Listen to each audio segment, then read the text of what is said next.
this live stream is about intraoral radiographic techniques. Very important live stream in radiology.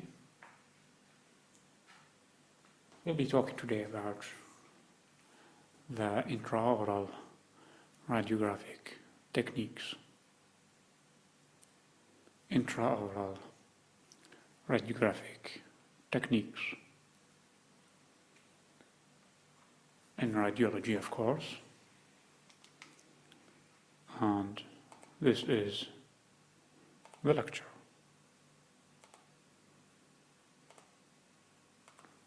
This is the lecture. Moving to the next slide, we have 3 projections intraoral radiography. 3 projections of intraoral radiography.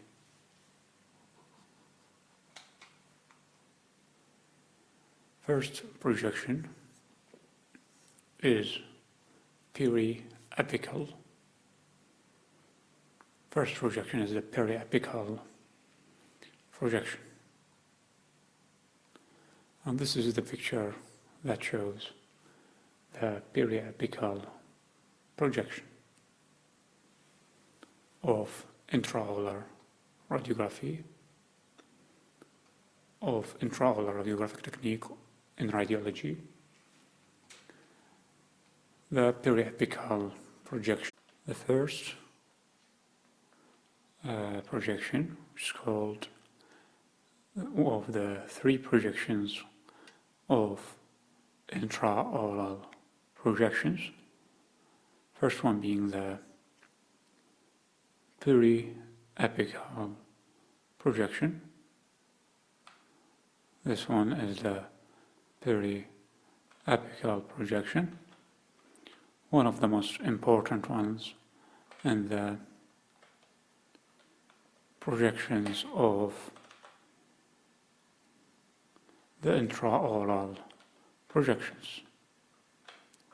This was the first one, and we will move to the next intraoral projection.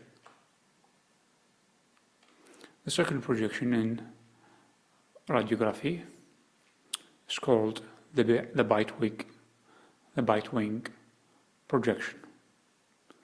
The bite wing projection.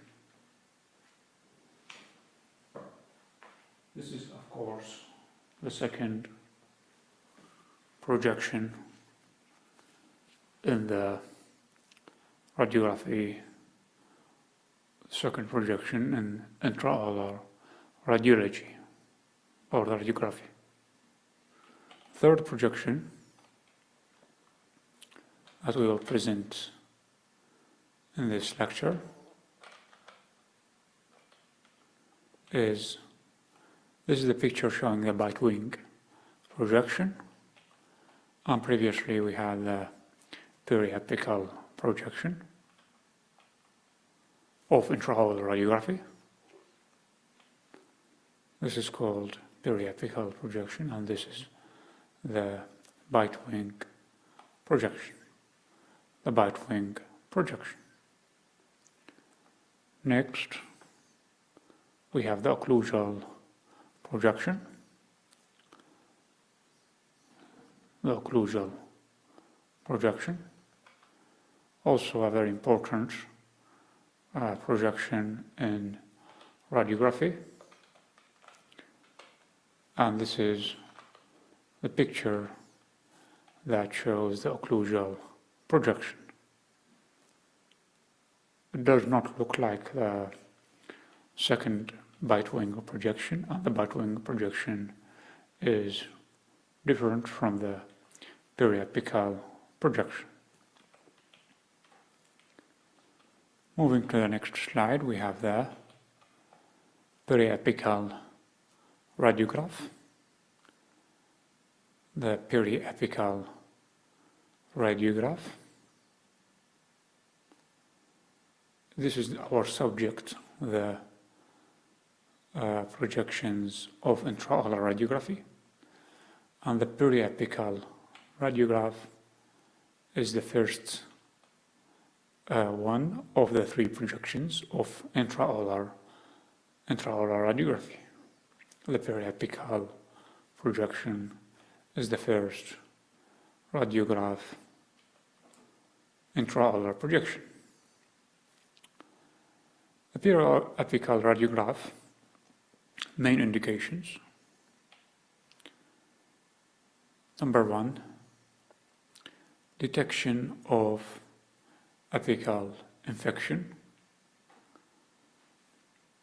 This is one indication indicating the use of periapical projection. And this is a picture showing the periapical projection. Is the detection of periapical infection. Detection of periapical infection. Next, we have assessment of periapical condition. Number two, assessment of periapical condition. And of course, in this picture, we have an assessment of periodontal condition. And there is a periodontal condition in this case, in this picture. And there is no periapical or apical infection. Next indication, we have assessment of the presence and position of unerupted teeth, assessment of the presence and position of unerupted teeth. We can use the periapical projection in detection and assessment of presence of unerupted teeth. This picture showing a periapical radiograph showing us the presence and the position of unerupted teeth.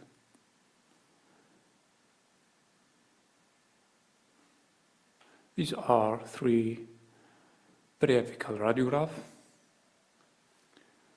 which are the main indications of using the periapical radiograph. And of course, we have the bite wing and the occlusal radiograph that we will discuss later. Another indication is the assessment of root morphology before extraction. Assessment of root morphology before extraction. This is another indication of using the periapical radiograph, which is the fourth indication. We have the detection of apical infection, assessment of periodontal condition, and assessment of presence of position of unerupted teeth. And now we have the assessment of root morphology before extraction. Assessment of root morphology before extraction. As we can see in this picture, root morphology is different, and we have to make an assessment using the periapical radiograph in order to make a right extraction or a correct extraction. And another indication of using the periapical radiograph is during endodontic treatment. During endodontic treatment. In this picture, we can see an endodontic treatment being used, and a periapical radiograph must be accomplished to assess the situation. Number 6 of periapical indications, we have the evaluation of important post-operatively procedures. Evaluation of implant post-operatively is another important indication when using the periapical radiograph, is the evaluation of implant post-operatively. And there is a picture showing the evaluation while using the periapical radiograph, showing the implant and the evaluation of the implant in post-operative procedure. Here we can see clearly in this periapical radiograph, intraoral radiograph, an evaluation or an assessment of implant post-operatively.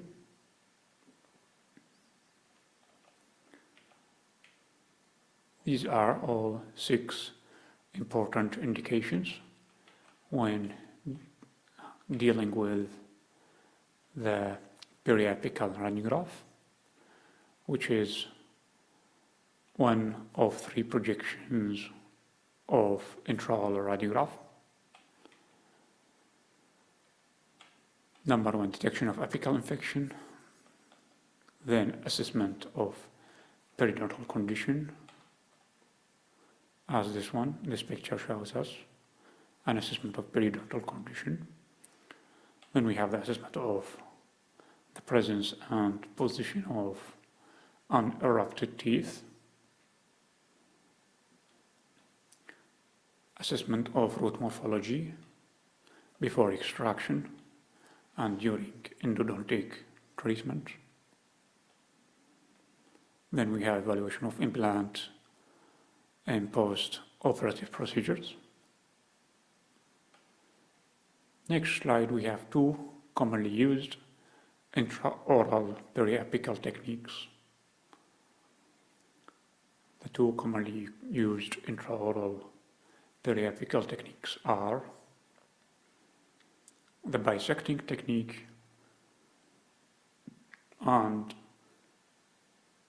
the parallel technique.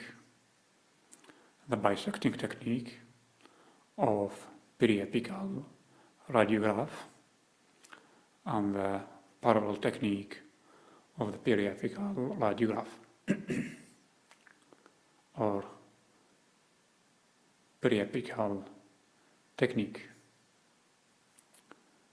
The bisecting and the parallel technique.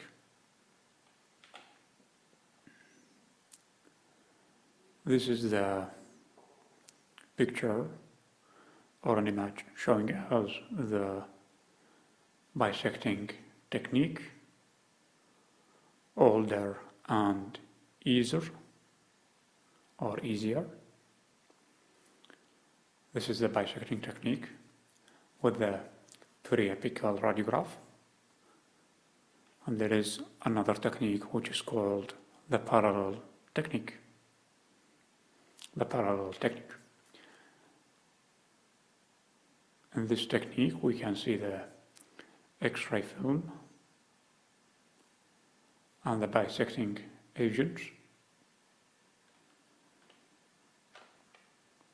Here we can see the X-ray film and here the bisecting agents. in this bisecting technique of periapical radiograph. This is the tooth, long axis of the tooth, and the central beam here used by the X-ray of the bisecting technique of periapical radiograph. Here another picture showing us the bisecting technique, the X-ray film, and the bisecting agents. The bisecting agents. And the tooth is being diagnosed with the intraoral radiograph, one of the three methods of intraoral projections. Next we have the bisecting angle technique. The bisecting angle technique. In this technique, we have the X-ray beam, the film, and the bisecting line. The X-ray beam should be perpendicular to the bisecting line. Of course, the bisecting line being an imaginary line drawn behind the tooth, and the X-ray film is perpendicular to the bisecting line, and the X-ray film is almost perpendicular. The X-ray beam is almost perpendicular to the X-ray film, but it is perpendicular to the bisecting line and almost perpendicular to the axis of the tooth, to the long axis of the tooth.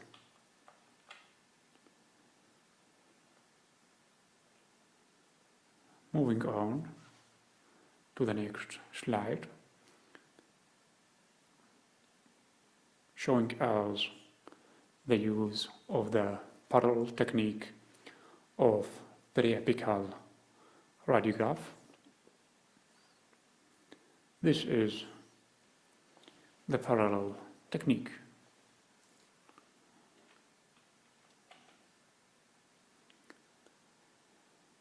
Of course, the parallel technique has right angle technique and the long cone technique. It has the right angle technique and the long cone technique. Showing the teeth being parallel to the or perpendicular to the X-ray film, as we can see, and this technique is very important when it comes to the radiograph with the periapical radiograph. We have seen the importance of the bisecting angle technique, as we saw, and how it is used in the radiograph. We shall continue to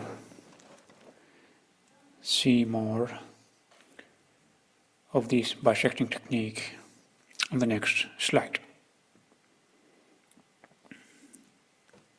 Here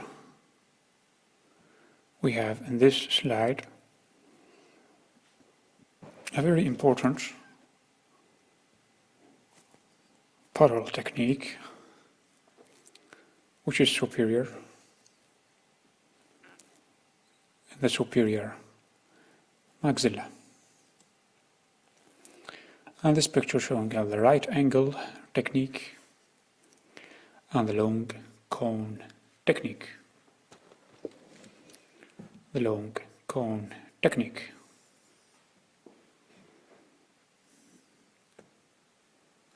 Moving to the next slide,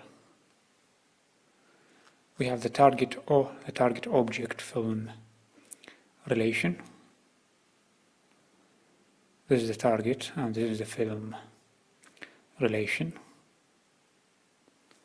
The target being at the 8 inches or 16. If it was furthermore, it will be the same size of the teeth. But if it was closer, the teeth will look much bigger, or the object will look much bigger in the radiographic film. And as we explained before, in this pearl technique, the bisecting technique, all important techniques in dentistry and are commonly used with intraoral periapical technique, which are the bisecting and the pearl technique.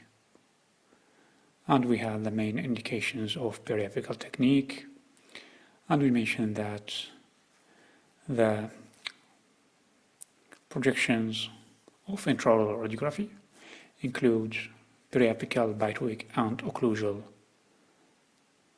radiography.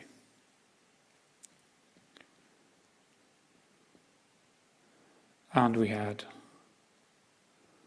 all of this explained.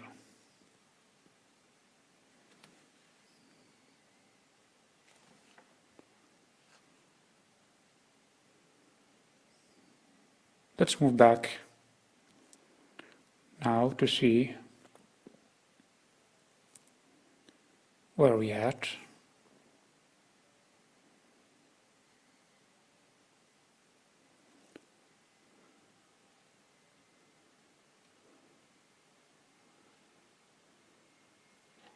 Of course, here we had the bisecting technique and the parallel technique.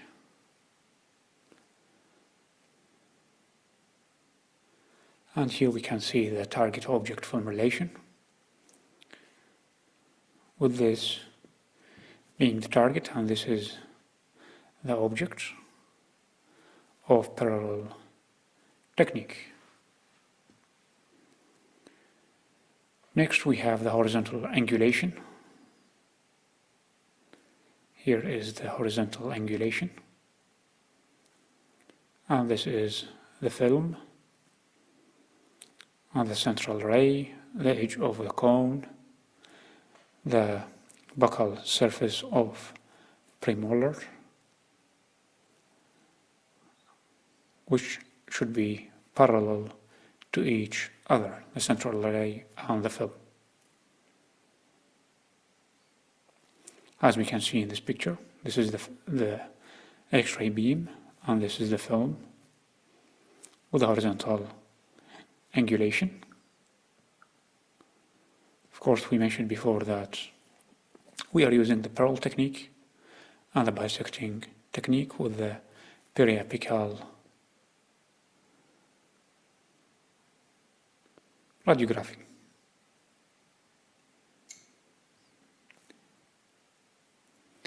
Next slide, we have the vertical angulation,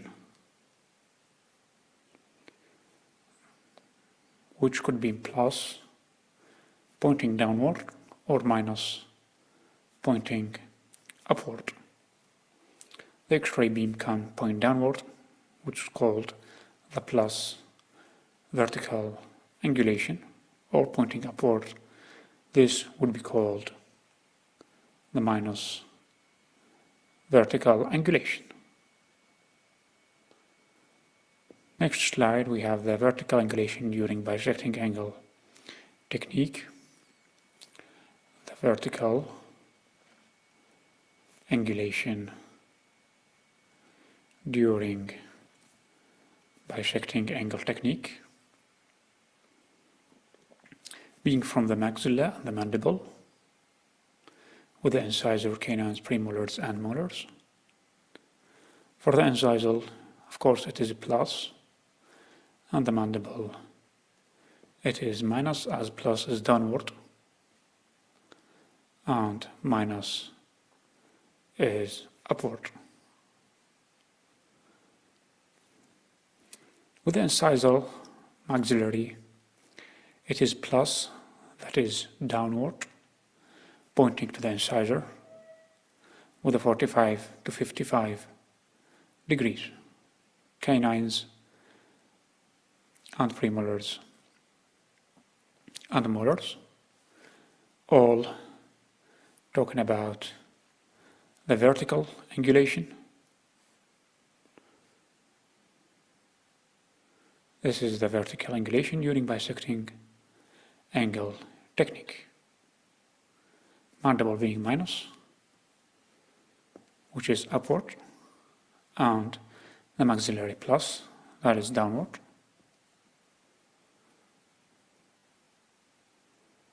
And these are the values or the angles used. With molars, it is 0 angle. With mandibular molars, it is 0 to 5 minus, that means upward angulation from above.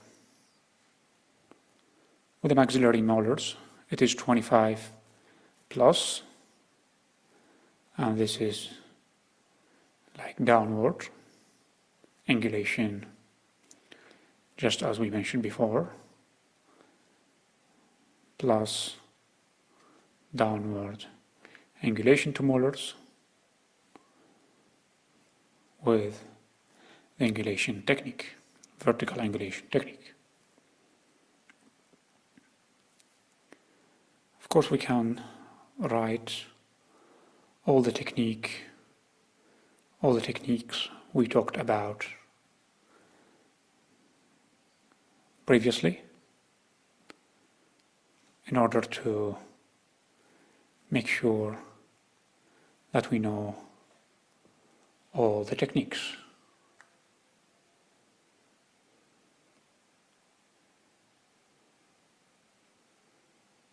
One second.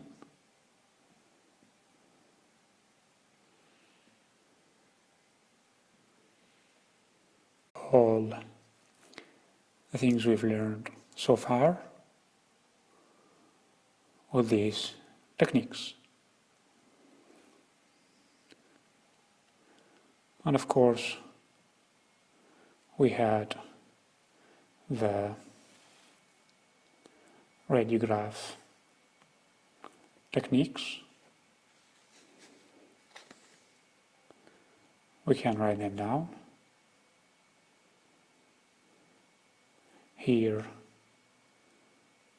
to explain all the techniques we talked about before with the vertical angulation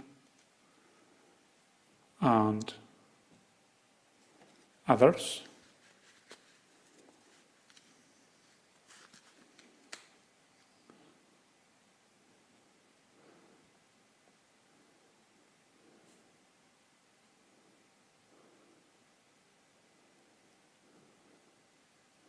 Vertical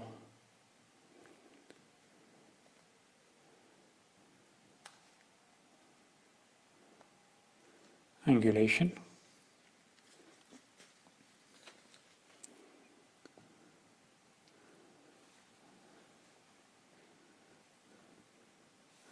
and others.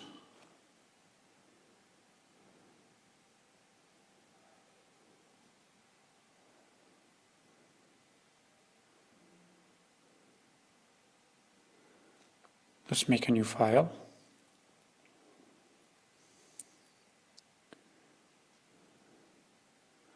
All radiographic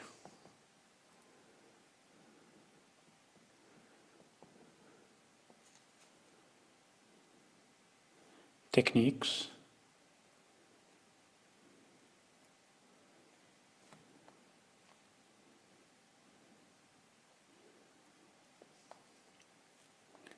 first is the bite wing technique. Then we have the peri-apical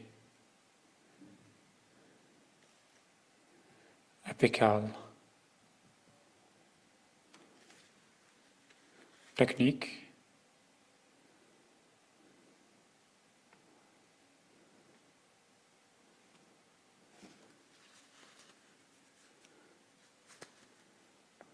Apical technique.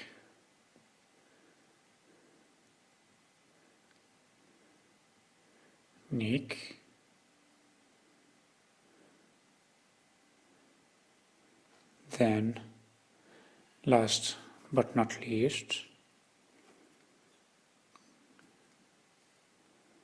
we had another technique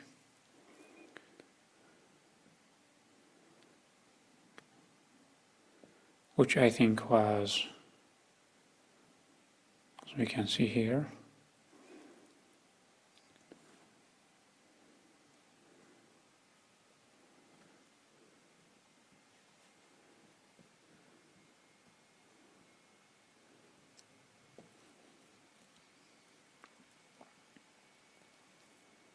the occlusal projection of intraoral radiography. So it is called the occlusal technique.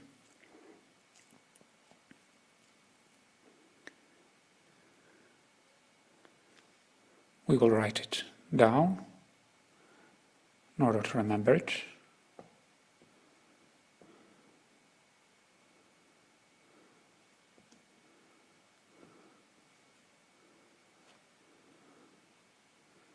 The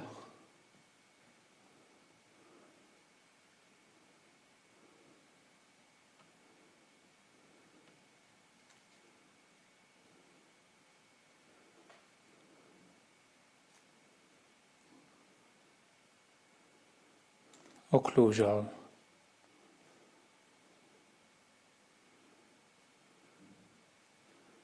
technique.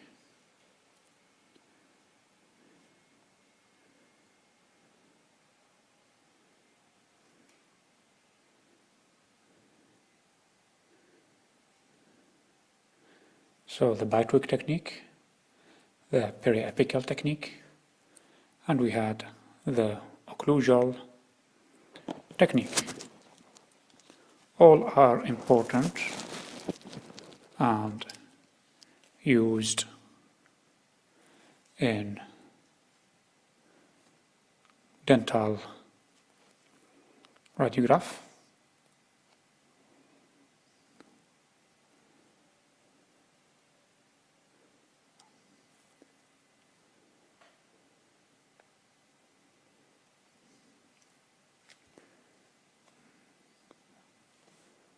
Let's see if there is more things we can write in order to remember from this PowerPoint we had.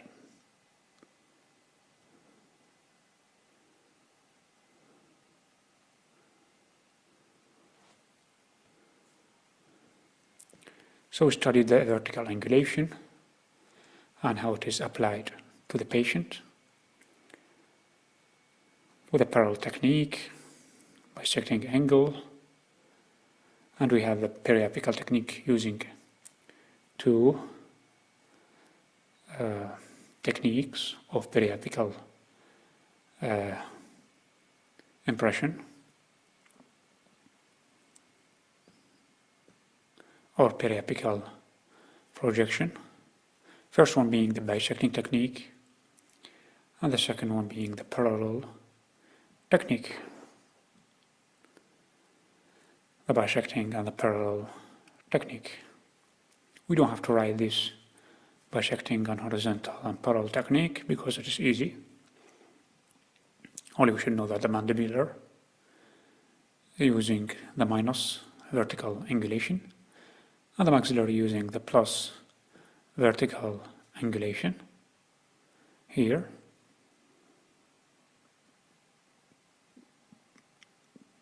With the mandibular, if it's minus, so it's coming from down to up projection.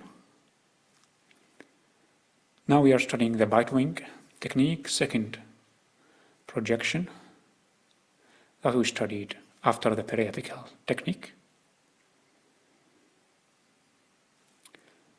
Here we have a picture showing us the teeth, central ray, and 10-degree of bite wing technique in order to measure or to see a radiograph of the bite. The bite wing tab and the bind of film. This is the bite wing tab or the film or the band of the film. We had a picture showing us the bite wing technique, and now we'll study the indications of using the bite wing technique.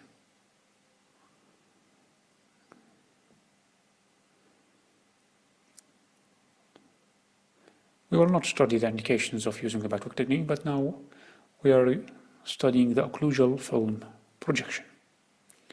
Occlusal film projection. Occlusal film projection, we had a picture showing us the occlusal film projection, this one, to show the occlusal surface of the teeth. And there is the maxillary occlusal projection include and the mandibular occlusal projection. The maxillary occlusal projection include upper standard occlusal, upper oblique occlusal, and vertex occlusal. The mandibular occlusal projection include lower occlusal true occlusal, lower standard occlusal, just like the upper standard occlusal here. This is the occlusal film projection, upper standard occlusal, lower standard occlusal, then lower occlusal or lower true occlusal. Before we had the upper standard occlusal and the upper oblique occlusal, which is, we have it here, the lower oblique occlusal. The oblique and standard are the same in both mandibular and maxillary projection, but the lower occlusal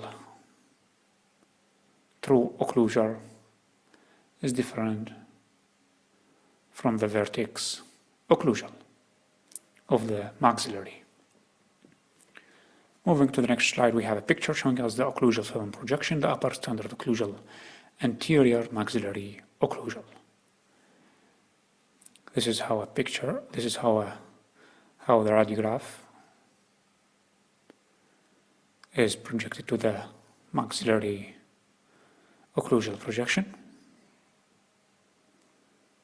As we can see here, this is the upper standard occlusal.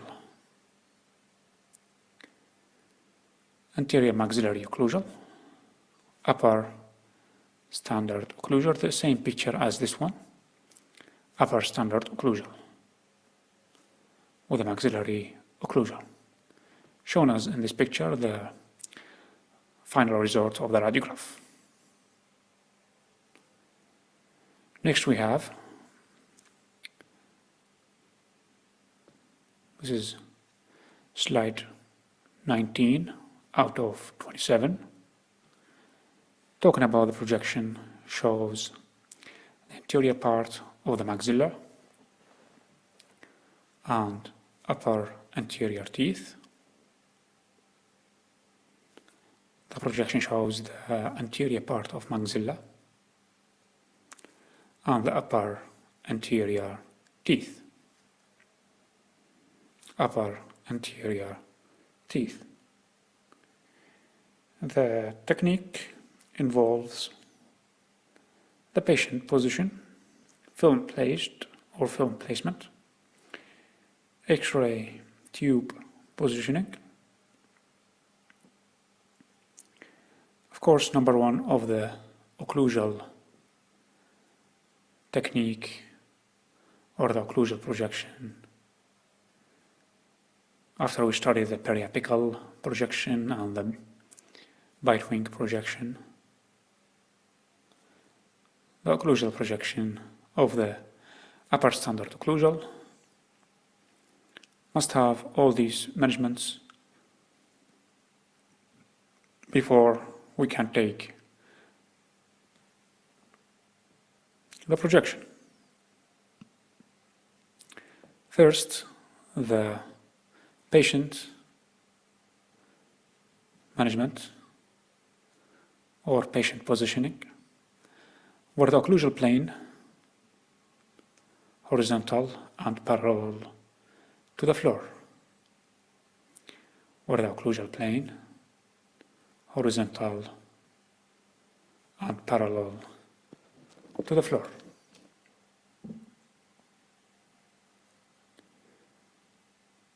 The film is placed on the occlusal surface or the occlusal surfaces of lower teeth, and patient is asked to bite together gently. Film placed on the occlusal surface of the lower teeth, and the patient is asked to bite together gently. The film is placed centrally on the mouth. The film is placed centrally on the mouth. The long axis crossway. With the long axis crossway. The X-ray tube positioned above the patient in the midline, directed downward through the bridge of the nose at 65 to 70 degrees to the film packet. This is the X-ray tube positioning, which is above the patient and the man in the midline, directed downward toward the bridge of the nose at 65 degree to the film packet.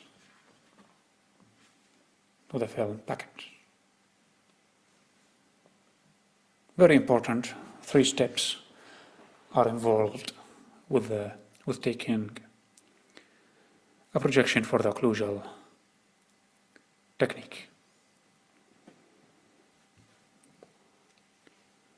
Next slide, we have indications that are used with the anterior part of maxilla and upper teeth.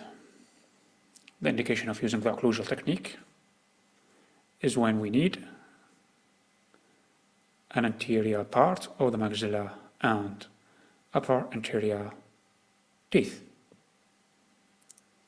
Another indication being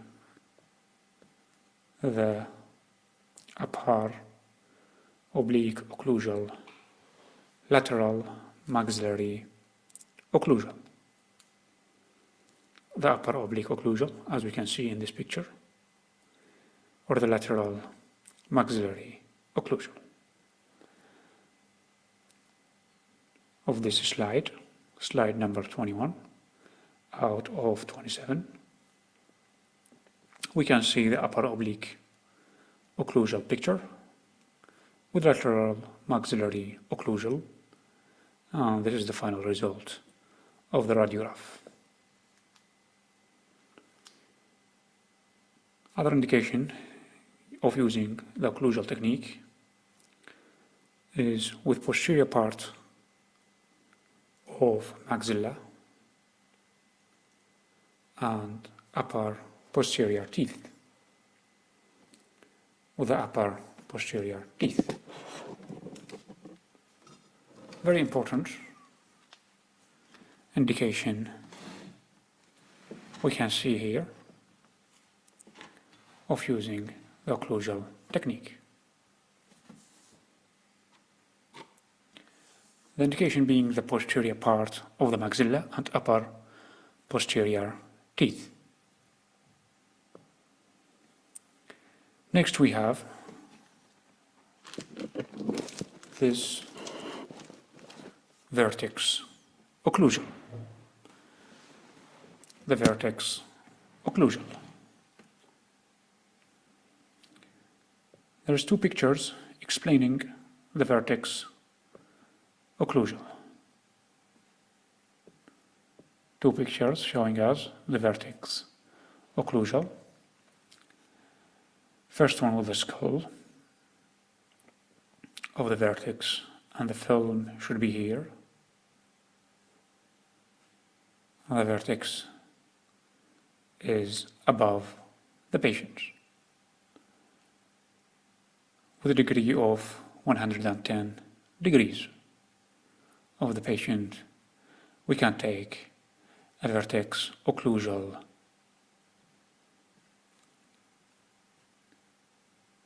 projection. Of course, we have the upper oblique and the posterior maxillary or posterior teeth, as we studied before, the patient on film placement and the X-ray position. This all with the maxillary occlusal projection. There is A, B, and C, upper standard, upper oblique, vertex occlusal. Then we will study the mandibular occlusal projection with the lower occlusal, lower standard, and lower oblique. Lower oblique. This is the upper oblique.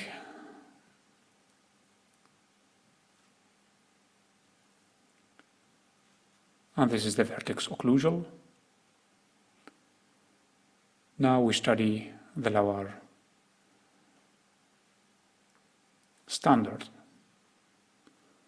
The lower standard.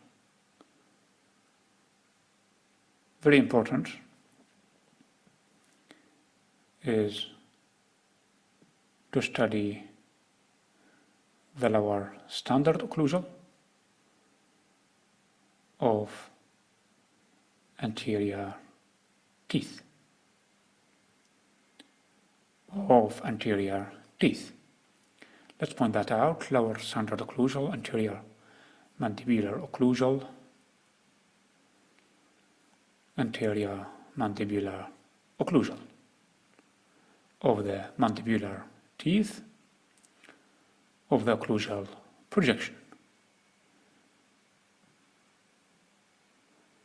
Another projection that show the lower anterior teeth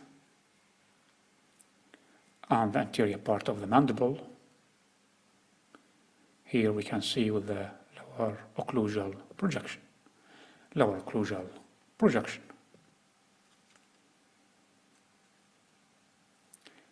This here we can see a 90 degree of occlusal through occlusal cross-section of mandibular occlusal. This is a lower 90-degree true occlusal, or the mandibular, as we studied before of the occlusal projection. We had before the lower occlusal, true occlusal, and we have seen the vertex occlusal, the upper oblique occlusal, upper standard occlusal, lower standard occlusal, and the lower oblique occlusal.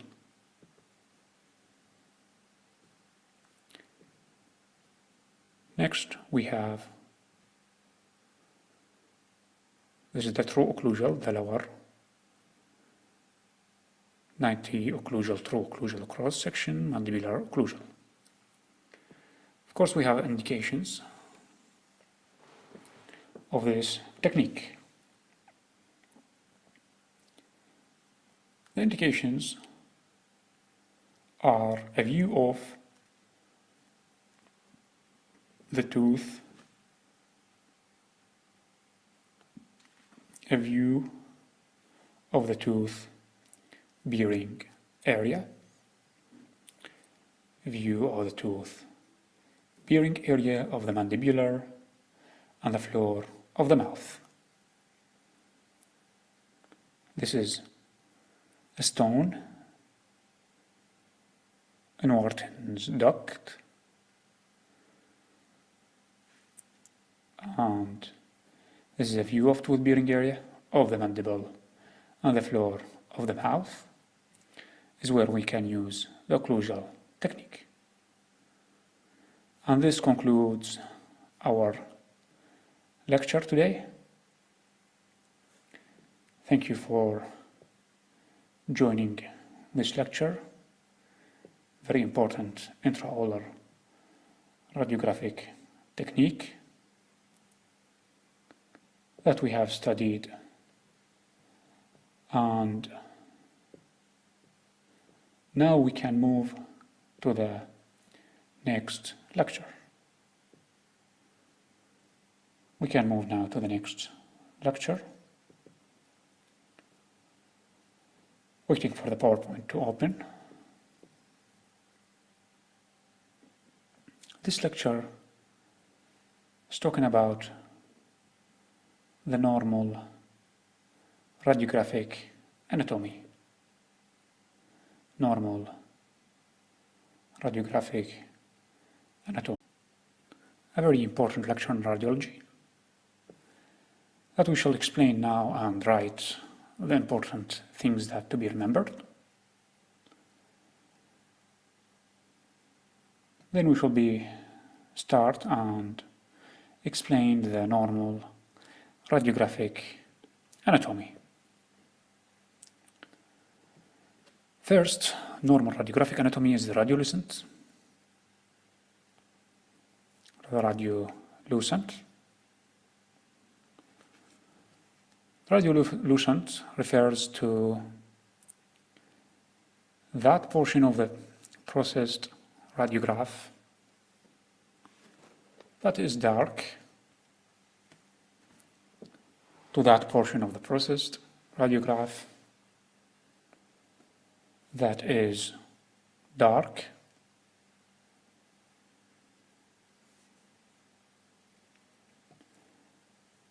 so it is a dark portion of the radiograph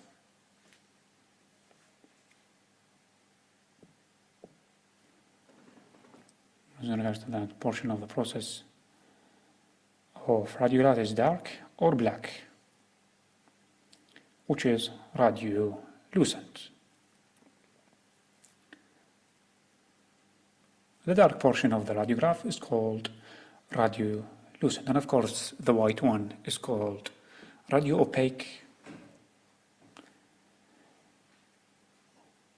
A structure that appears radiolucent on a radiograph lacks density and permits the passage of the X-ray beam with little or no resistance.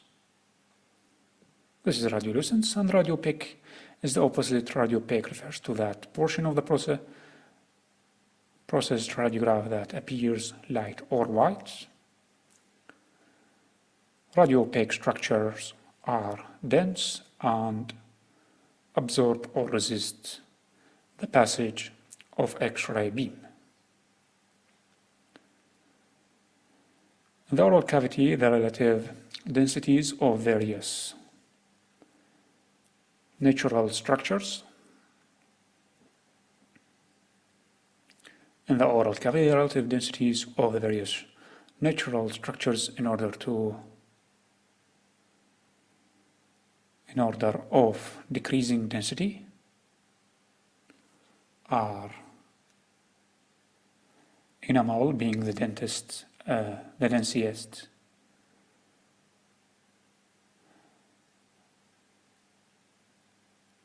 the most dense cavity or the most dense structure in the oral cavity is the enamel.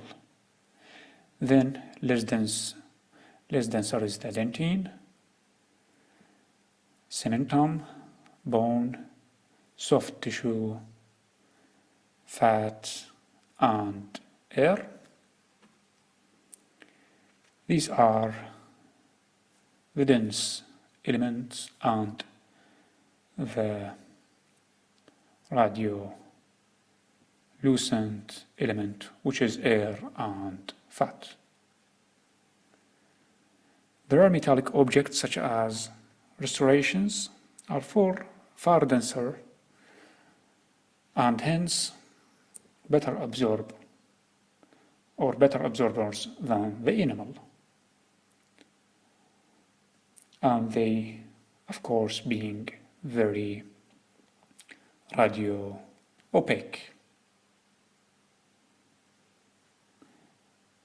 Next, we have the normal radiographic anatomy.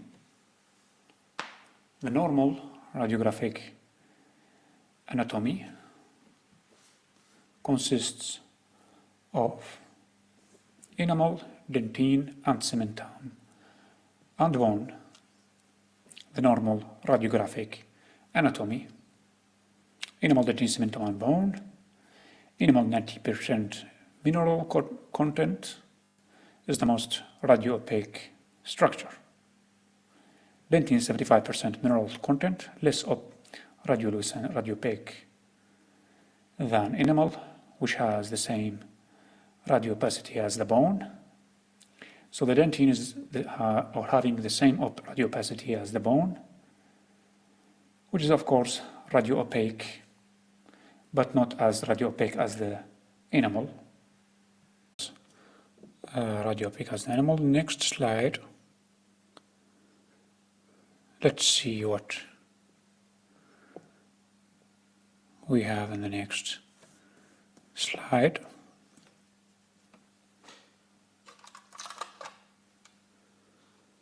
Of course, a very important slide here we have in this radiographic presentation, talking about the cementum, which is about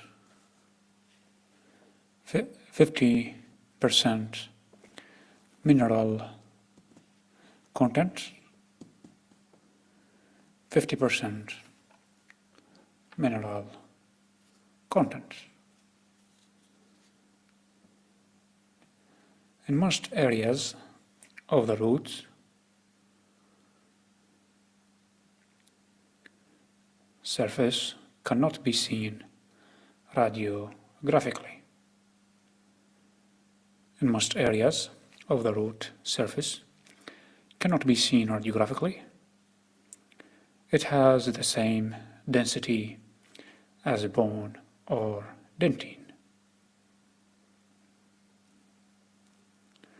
As it has the same density as the bone or dentine, which is 75% mineral content. 2, we have the pulp and periodontal ligament. The pulp and the PDL which are radiolucent with smooth at outlines, pretty much radiolucent. Next we have the lamina dura, the lamina dura. Radio-opaque border of the bone surrounding the periodontal ligament, the lamina dura. Next slide, we have the dental anatomy. As we can see in this picture, we have the distal root and the mesial root. The distal root, the AC, the DL, or the LD, the PL, the PC, we have the D, and ACJ here, RC, mesial roots, and distal roots. These are the periodontal ligaments, PL, and the LD, the lamina dura, the dentine, the enamel, the PC, and the RC, the root canal. The RC, which is the root canal.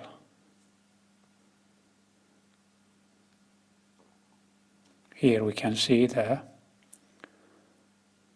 RC, very radiolucent. Dentine is radio-opaque, the enamel is more radio-opaque.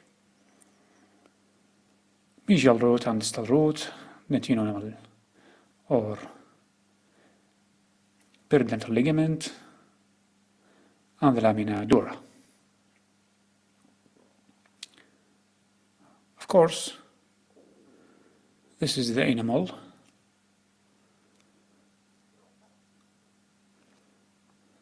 E and D is the dentine,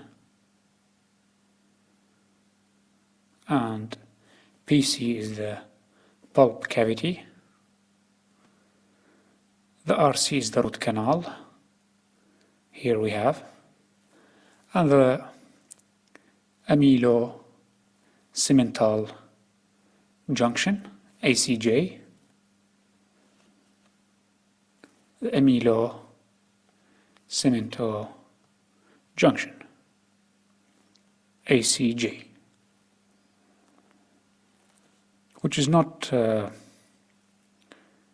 this one is the amylo-cemental, or the amylo-cemental junction, amylo-cemental junction between the enamel and the cementum. Periodontal ligament, PL, the LD, lamina dura. Next slide, we have the landmarks. These are the landmarks in radiograph of the mandible. Mandible, being the mandible incisor, we can see the lingual foramen, we can see the genial tubercles, the mental ridge, and the mental fossa. The mental fossa. Of course, these being the landmarks and radiographs of the mandible. Here we have a facial view of the mental fossa. This represents a depression on the labial aspect of the mandible, overlying the roots of the incisors. The resulting, or the result, is a radiolucent area that may be mistaken for a pathology, but it is actually just a mental fossa. Mental fossa. Just a depression on the labial aspect of the mandible, overlaying the roots of the incisors, resulting in a radiolucent area that may be mistaken for a pathology, which is only a mental fossa. The next slide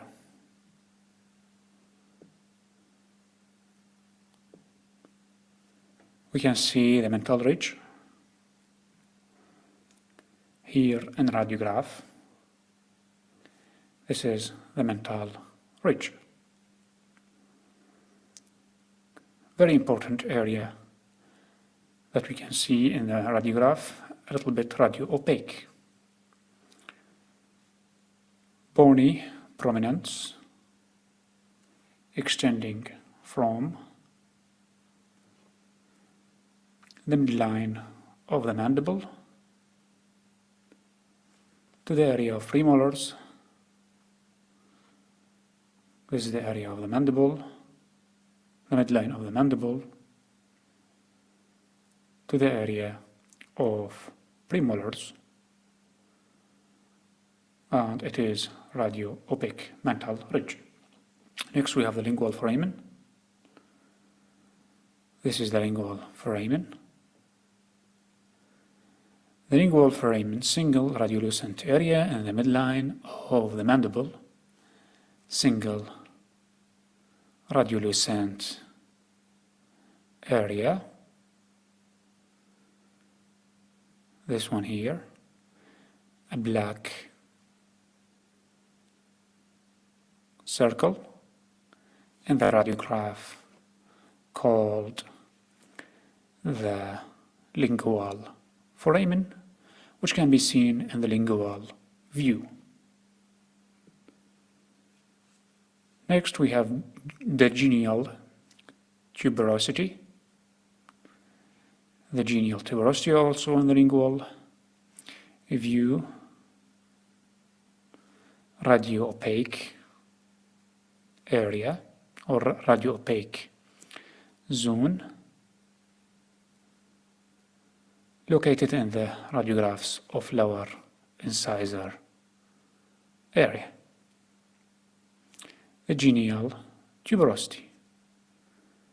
This one is radio-opaque, but the previous one was radiolucent, which is the lingual foramen. As we can see here, the lingual foramen is radiolucent, and the genial tuberosity is radio-opaque. Next, we have this blue screen showing the mandibula canine, most prominent features, the genial tuberosity, which we already discussed, lingual foramen, mental ridge, and mental foramen. This is the mental foramen, the radiolucent. Genial tuberosity, radio-opaque. And the mental ridge, which is radio-opaque. The mental ridge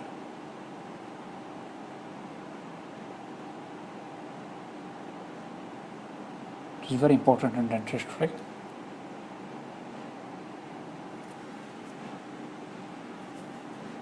One second. Let me fix.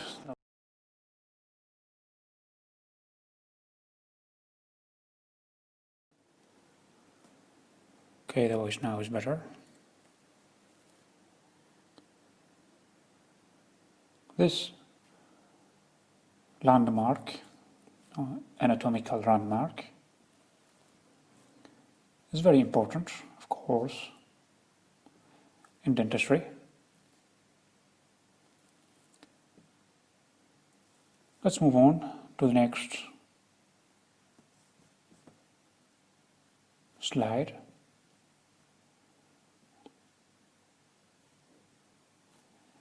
The mandibular canine and then the mental ridge,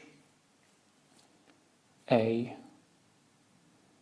radio opaque, which we were talking about earlier. The mental ridge, radio opaque, as we can see in this picture. And next we will be talking about the lingual and genial tuberosity. Genial tuberosity is radio opaque, and the mental foramen is radiolucent. Moving to the next slide, we have the mental foramen. The mental foramen, which is shown here, radiolucent, in this slide. The mental foramen, oval, round, or irregular radiolucency in the radiograph of premolars. When superimposed of the apex of the tooth,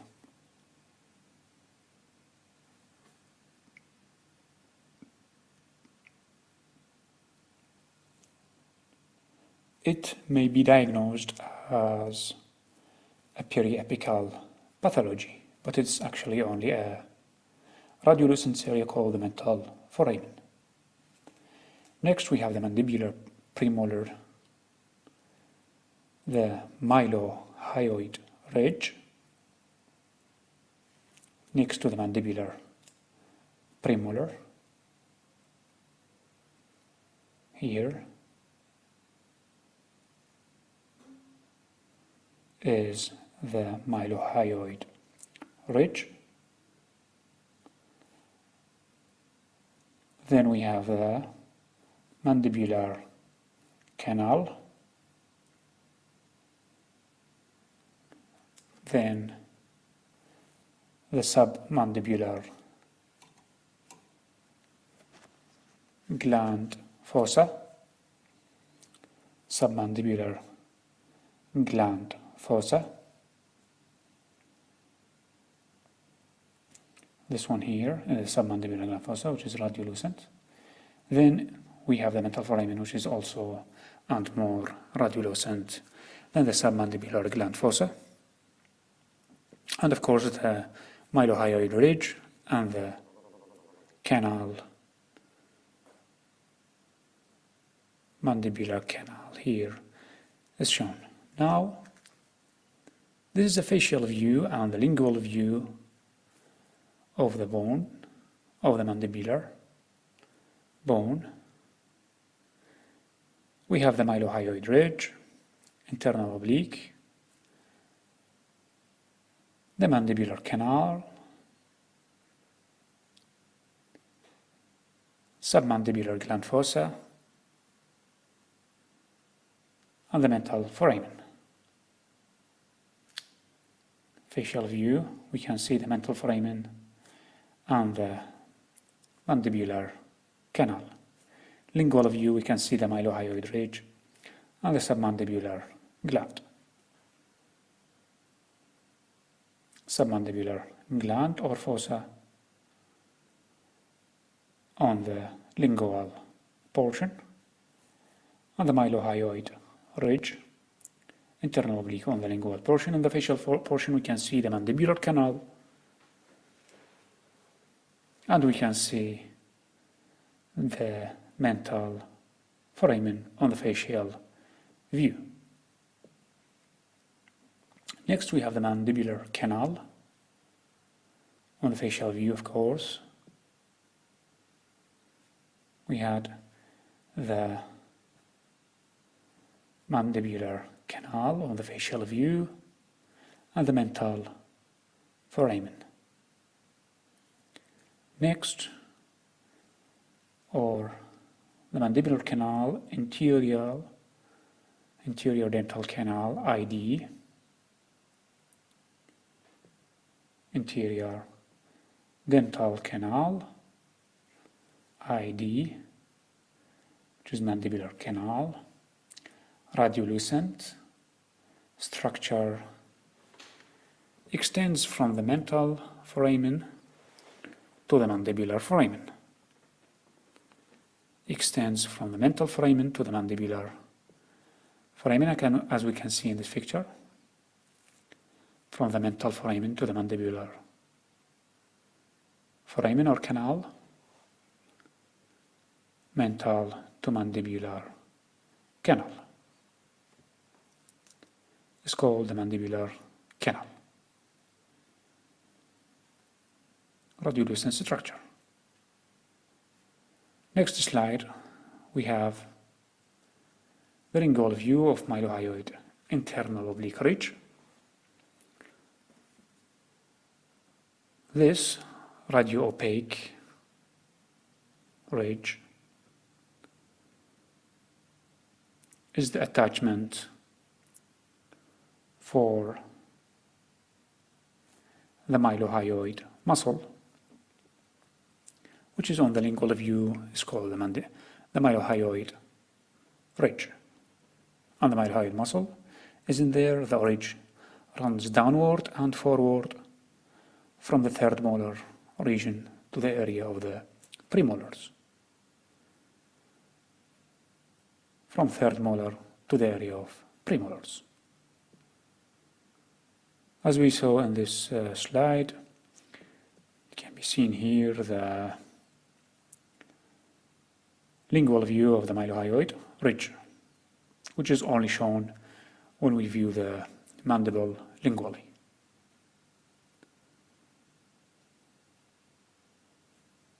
Next slide,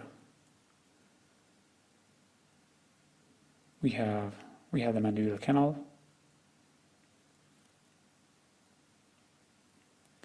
Runs downward from the mandible foramen to the mental foramen, close to the root of the molars, more easily seen in the molar periapical. Facial view of the mandibular canal. And we had discussed this one, submandibular fossa. The depression below the mylohyoid ridge, where the submandibular gland is located. More obvious in the molar periapical film. Molar periapical film. Very important gland or submandibular gland, fossa, with depression below the mylohyoid ridge, where the submandibular gland is located, more obvious in the molar periapical film. Next, on the facial view, we can see the mental foramen, usually located midway between the upper and the lower borders of the body of the mandible.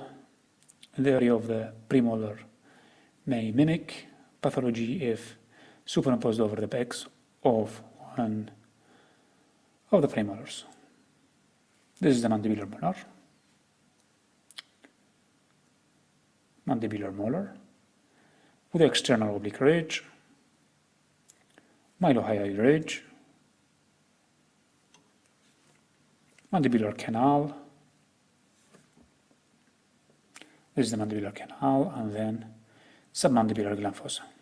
submandibular gland fossa.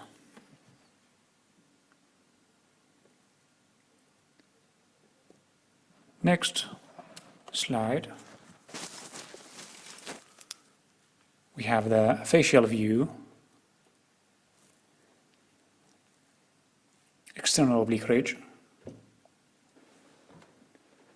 is a continuation of the anterior border,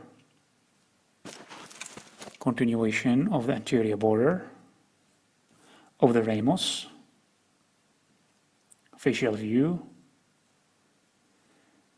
external oblique ridge, here, continuation of the anterior border of the ramus, passing downward and forward on the buccal ridge of the mandible. Of course, it appears as a distinct radiopaque line, which usually ends anteriorly in the area of the first molars, serves as an attachment of the buccinator muscle. This is the external oblique ridge, serves as a suboral attachment of the buccinator muscle. The red arrows point to the mylohyoid ridge. This is mylohyoid ridge, this is external oblique ridge. Facial view. Landmarks in radiographs of maxilla. Landmarks in radiographs of maxilla. This is maxillary incisal. There's of course many landmarks in the maxillary incisor area. Maxilla bone. A is the nasal septum. B is the inferior concha. C is this nasal fossa. Then we have the incisal foramen here, or this anterior nasal spine. Then we have the incisal foramen, median palate suture, and the soft tissue of the nose. This is the easiest one, is the soft tissues of the nose. And of course the more harder is the nasal septum, which is here. This is the inferior concha.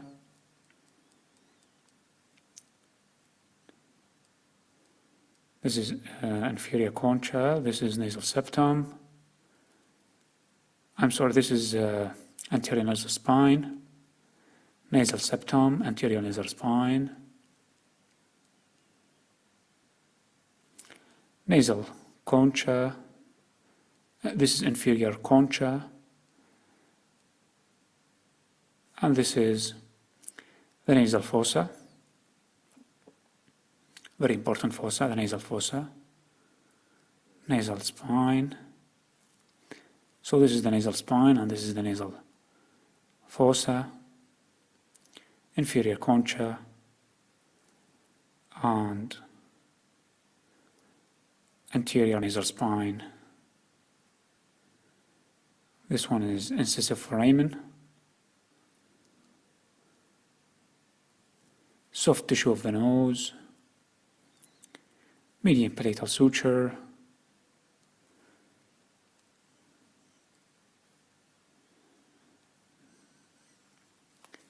Next slide of the maxilla.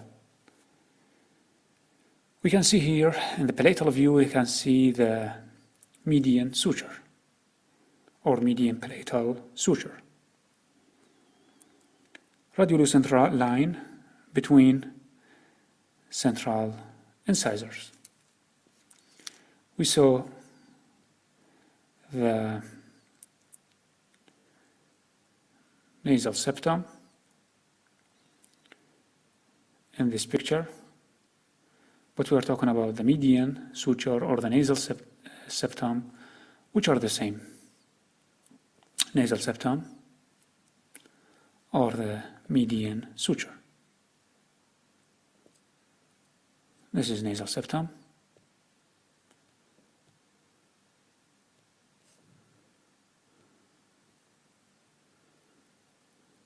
This is nasal septum. And this is incisive foramen. And this is actually the median palatal suture. This is the median palatal suture between the central incisor. The median palatal suture, nasal septum, anterior nasal spine, incisive foramen, and the median palatal spine. Median palatal spine between central incisors, or medial palatal suture. Now we talk about incisive foramen. The incisive foramen, oval radiolucency, but sometimes appear round. Oval radiolucency sometimes appear round. This here, radiolucent, of course, located between or above maxilla central incisors. Above maxillary central incisors. Incisive foramen. We talked about this foramen before. The incisive foramen.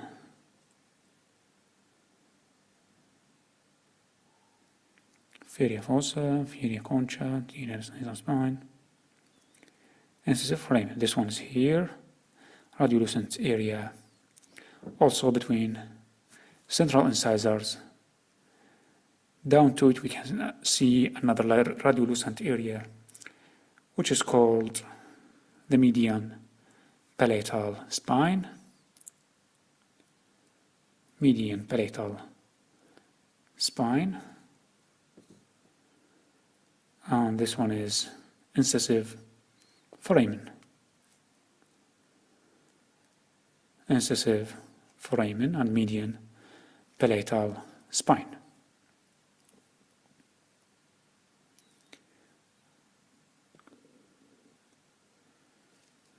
This is the anterior nasal spine, V-shaped, radio-opaque, V-shaped radio-opacity. The anterior nasal spine, we did discuss this anterior nasal spine here. Anterior nasal spine, then the fossa or the incisive foramen, then the median palatal suture. Next slide, talking about the nasal septum. Nasal septum separates the two nasal fossa in the midline and a pure gray or white shadow above central incisors. This is the nasal septum.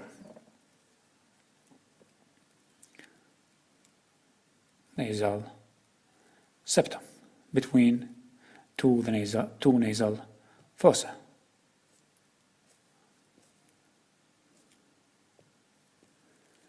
Between two nasal fossa, this nasal fossa and this nasal fossa, we have the nasal septum here between the nasal fossae. nasal foci, nasal septum. This with the concha, inferior concha, nasal septum, anterior nasal spine. Then we have the incisive foramen here, incisive foramen, the median palatal suture, median palatal suture, incisive foramen, the anterior nasal spine, and the nasal septum. The nasal septum.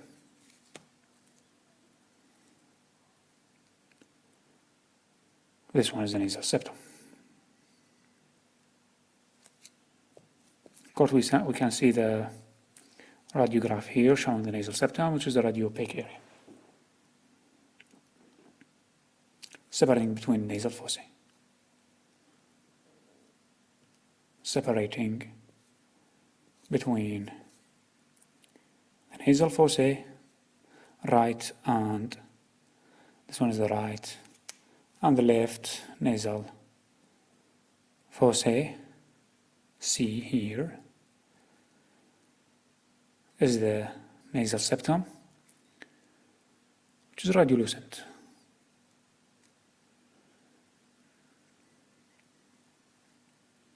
Then the anterior nasal spine,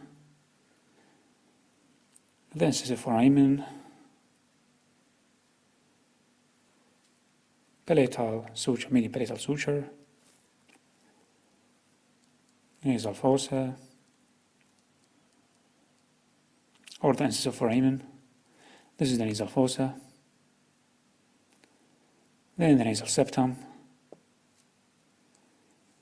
the median palatal suture, which is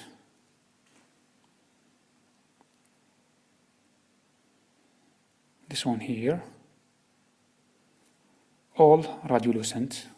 Till now we haven't seen anything radio-opaque. This one is radiolucent, median palatal suture, radiolucent incisive foramen,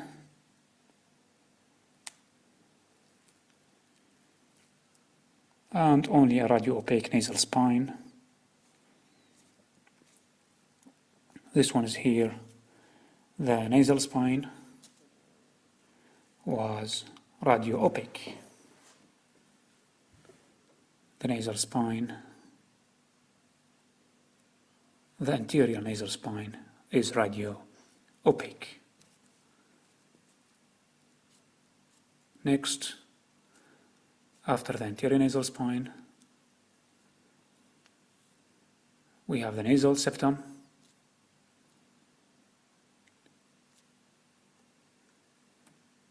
The nasal septum separates the two nasal fossa and appears to a white shadow over the central incisor. Also radio-opaque,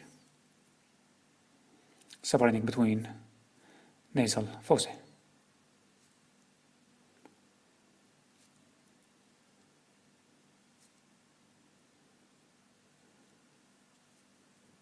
The nasal cavity is a bilateral radiolucent and radiograph of incisors, of incisor area.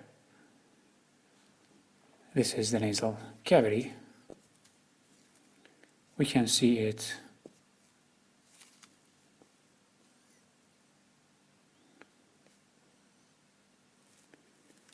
the nasal fossa or the nasal cavity is a radiolucent area.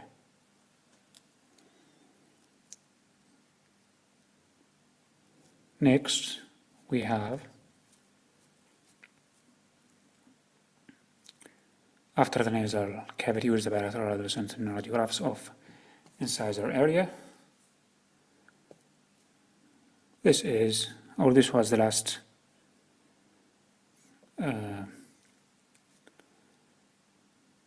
radiograph that we have seen But now we can, just to remember these maxillary landmarks, we can write them down in order to remember them. Then we write the mandibular ones, and then we finish this lecture. In order to finish this lecture, we will do this as quickly as possible.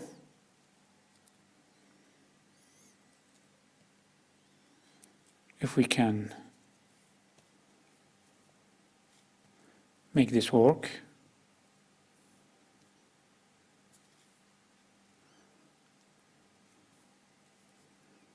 Okay, it is working right now.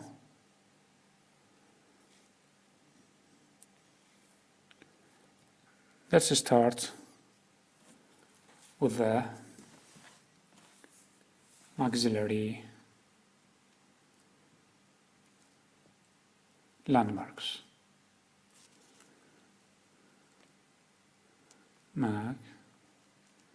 Maxillary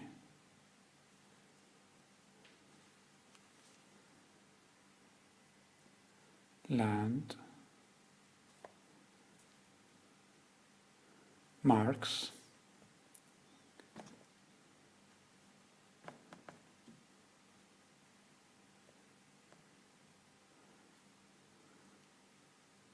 Or anatomical landmarks.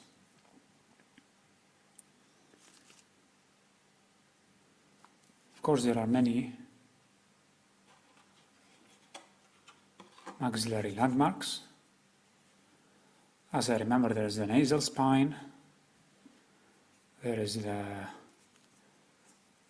maxillary inferior concha. Let's write them down.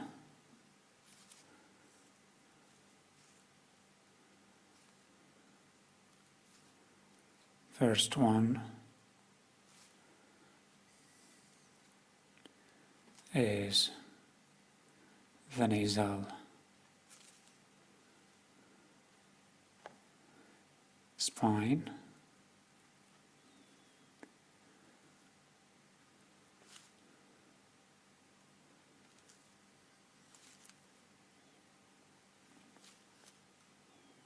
Then we have the palatal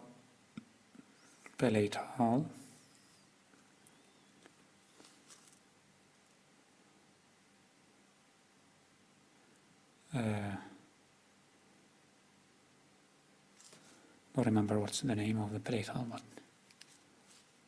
we can see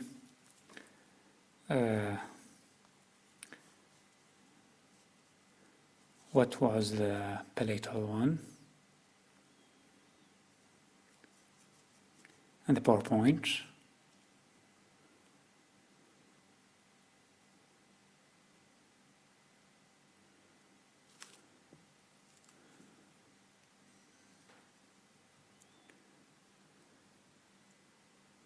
This was the nasal fossa, the nasal septum or the nasal spine. We can write, instead of the nasal septum, we can write the nasal septum, and there was the median palatal suture. The median palatal suture. So the nasal septum and the medial palatal suture. This is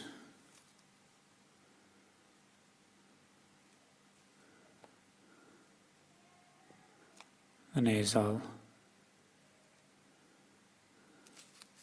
septum.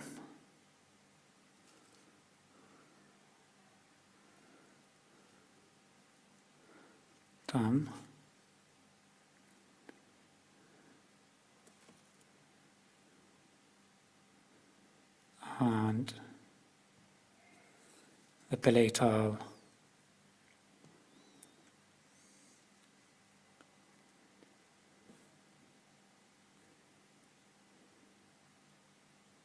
the median palatal suture.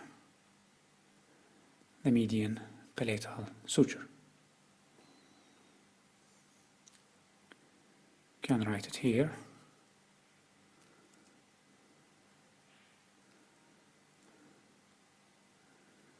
The median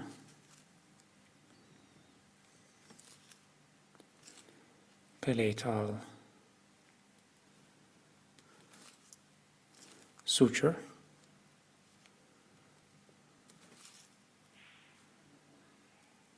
and the nasal septum. Then we have the fossa. The fossa, which was right here.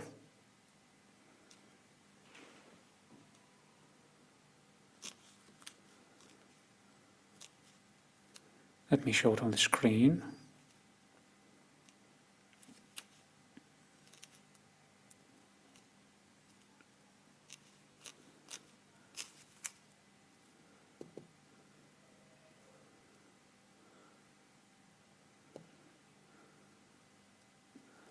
The nasal septum, the inferior concha, the nasal fossa, the anterior nasal spine, incisive foramen, median palatal suture, soft tissue of nose. Of course, the most important one is the nasal septum.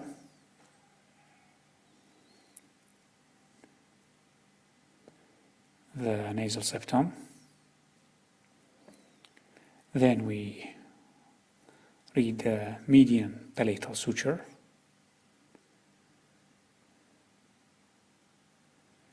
Then we have the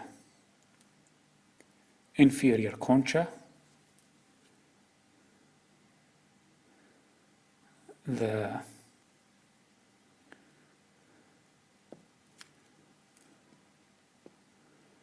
inferior concha,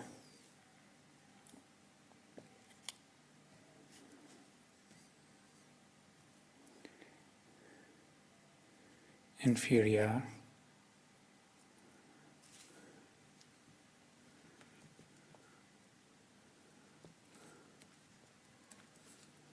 concha,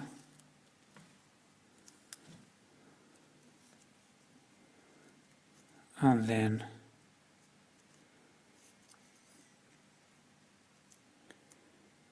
we have the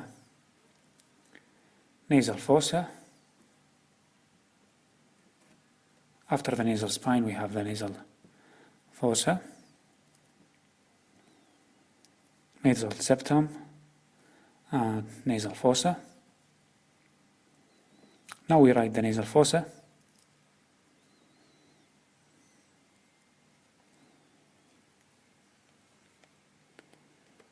The nasal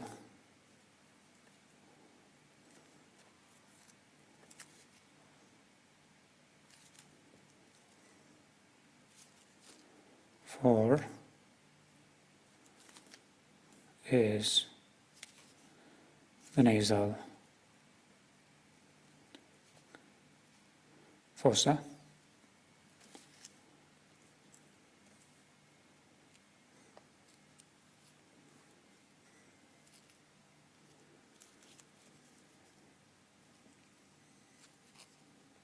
So there is the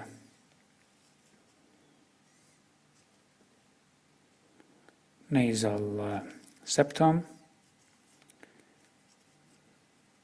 Nasal septum we already written. Then the median palatal suture we have written already. Inferior concha we haven't written it yet, but we will. Inferior concha. Median palatal suture. Median palatal suture.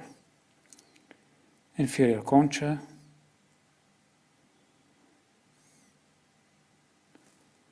Then the incisive foramen. Incisive foramen. We can write the incisive foramen. Now, the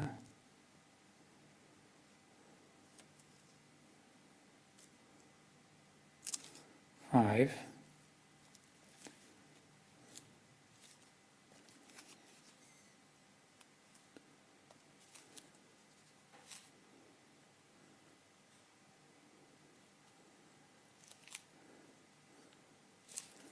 the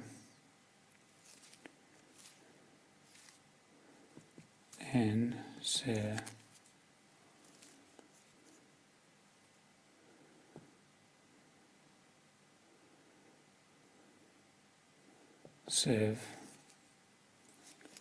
foramen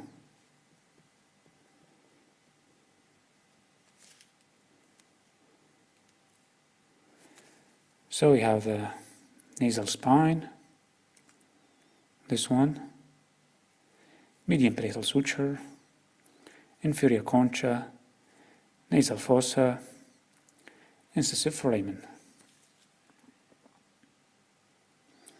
What is next?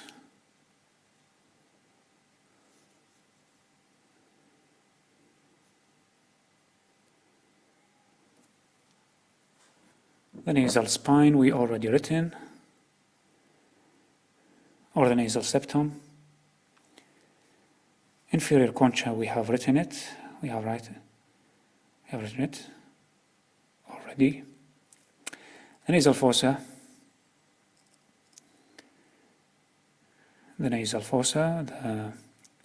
we have written it before. The nasal fossa. The incisive foramen, the medial parietal suture, the median parietal suture, all five has been written, and they are 6, nasal septum, median parietal suture, inferior concha,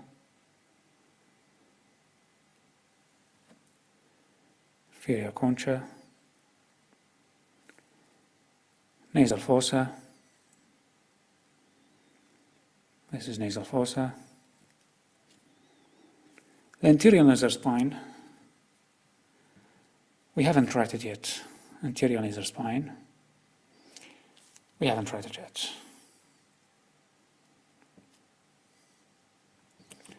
The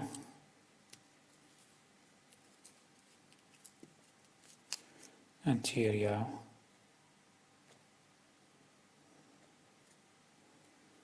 nasal spine.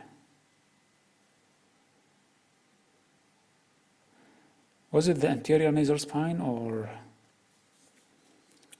what exactly? The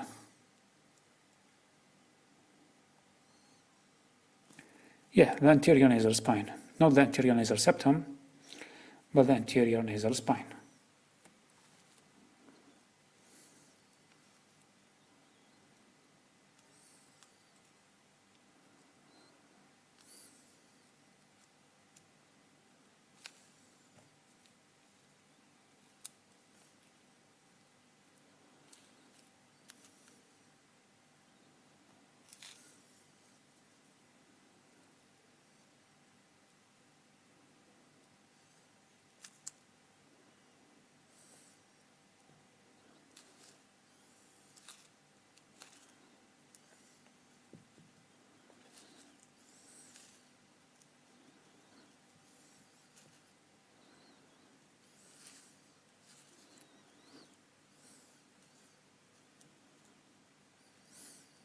Anterior nasal spine. These are all important maxillary landmarks in dentistry. The nasal septum, median parietal suture, inferior concha, nasal fossa, incisive foramen, and anterior nasal spine. Let's see if they are radio-opaque or radiolucent. Let's make an assumption first. Assume they're if they are radio opaque or radiolucent. 1 second.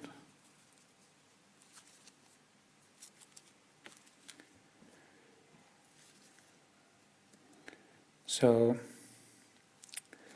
the nasal spine or the nasal septum is radiolucent,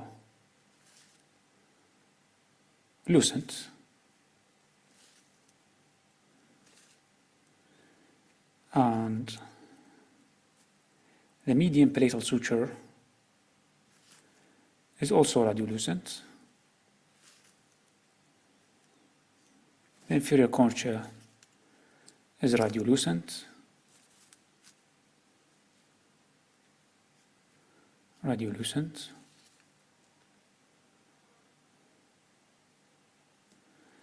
Then the nasal foramen or the nasal fossa is,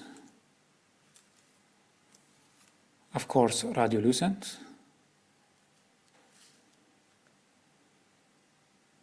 Then the incisive foramen is radiolucent. And last, the anterior nasal spine is radio-opaque.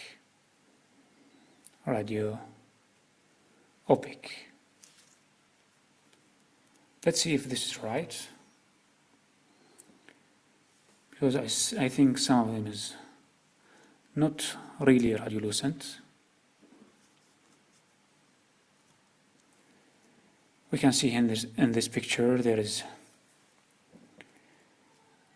the nasal septum is radiolucent, the inferior concha is radiolucent, the nasal fossa is radiolucent, anterior nasal spine is radio-opaque, incisive foramen is radiolucent, and the median palatal suture is also radiolucent. So we did do it right this time. We don't have to change anything. But let's see the most important landmarks in the mandible.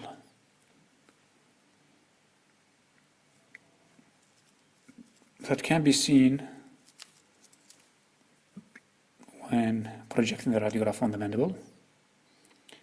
This is the mandibular molar, external oblique ridge, mylohyoid ridge, mandibular canal, and the submandibular gland fossa. These are important in the mandible, as we were studying the maxillary landmarks. This is the mandibular canines, mental ridge, genial tuberosity, mental foramen.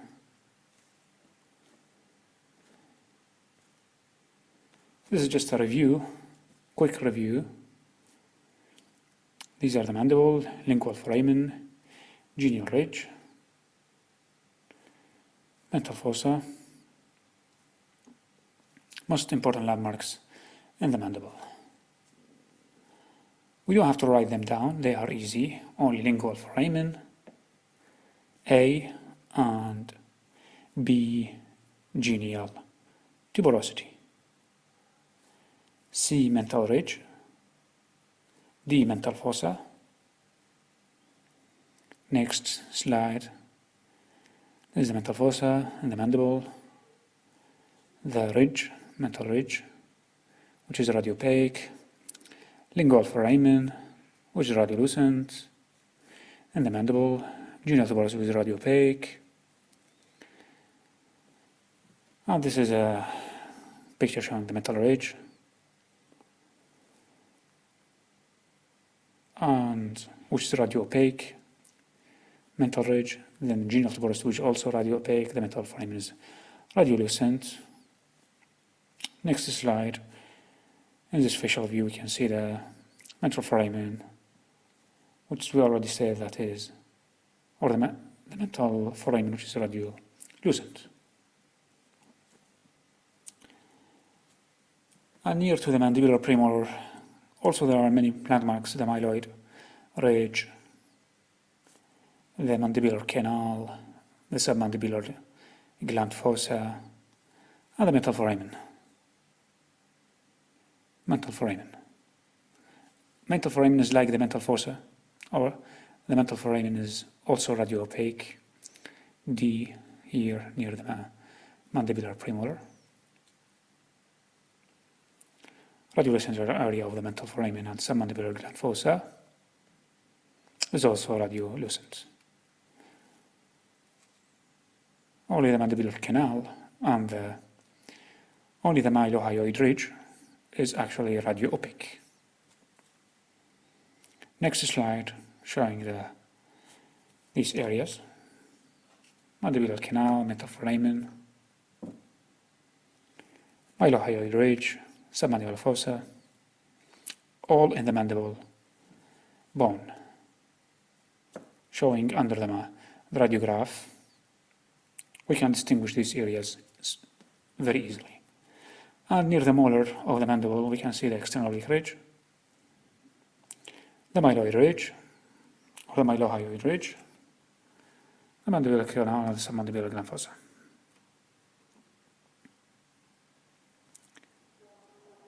And we already discussed the most important landmarks, or the anatomical landmarks, in the maxillary or the near the maxillary incisor, that are shown in the radiograph of the maxilla, being the nasal septum, then the inferior concha, then the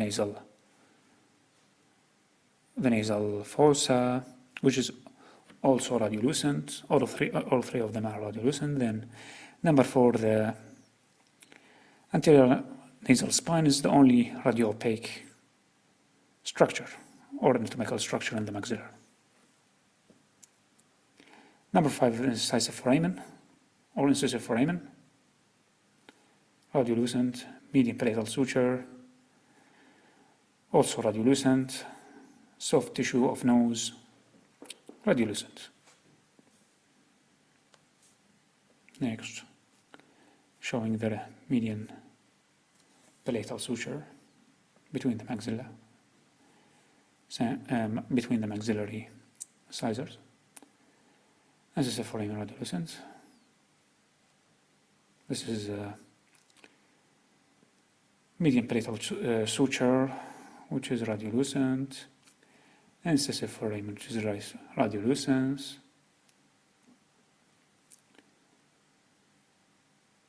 Anterior nasal spine is the only radiopaque V-shape.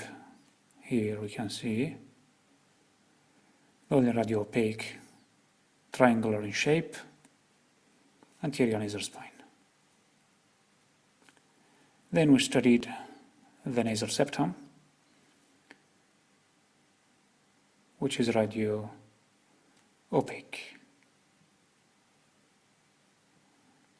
The nasal septum, which is radiolucent actually, but it looks radio-opaque because it is between these two radiolucent area of nasal fossa, the nasal septum.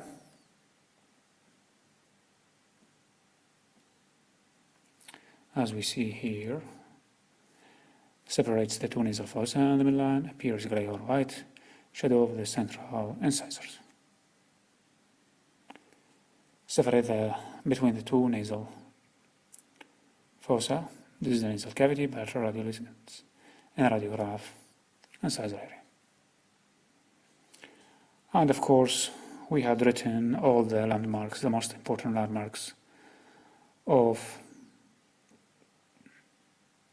this PowerPoint here, and most of them were radiolucent,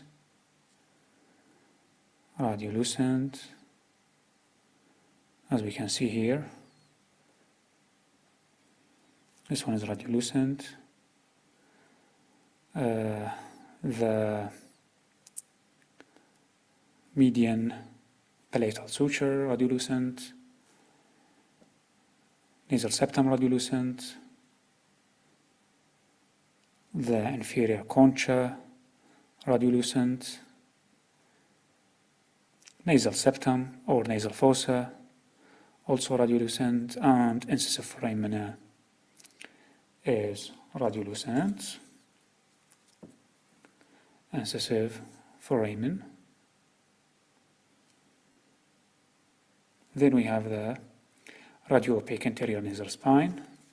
Is the only radio-opaque area that we can see here is the anterior nasal spine. But there is this incisive foramen. I don't remember where it was exactly. This one here. I do remember the anterior nasal spine, which was very important, but we have to see the picture again in order to remember where this one, and of course this one we have seen already, so we don't have to see again where we did see it in the PowerPoint. But mostly they are radiolucent areas all over the place. And we can just nasal septum spine, median palatal inferior concha, nasal fossa, and inferior foramen, and anterior nasal spine. We can see the PowerPoint now. One last time.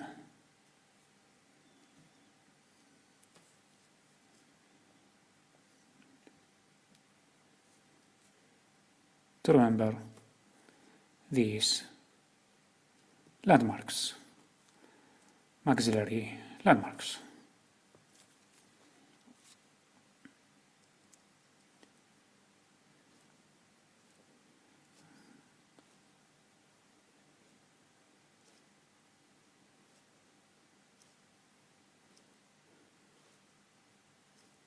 Lingual view.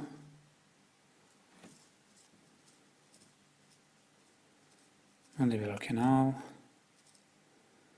lingual foramen. I think this is the mandible, but we actually need the maxilla. Let's move forward very fast. And maxillary incisor, the nasal septum, the inferior concha, the nasal fossa, the anterior nasal spine, the incisive foramen, the median palatal suture, and the soft tissue of the nose.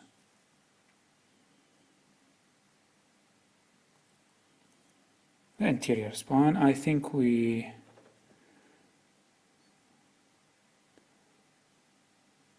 know everything now. We know every landmark of the teeth. Anterior nasal spine is obviously the only radio-opaque, and the incisive foramen being here.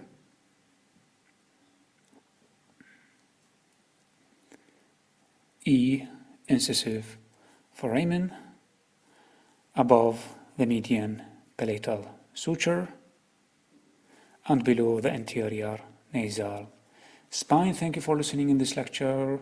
We discussed many anatomical landmarks, and previously we discussed another lecture about radiology that is very important to dental students. And see you later in the next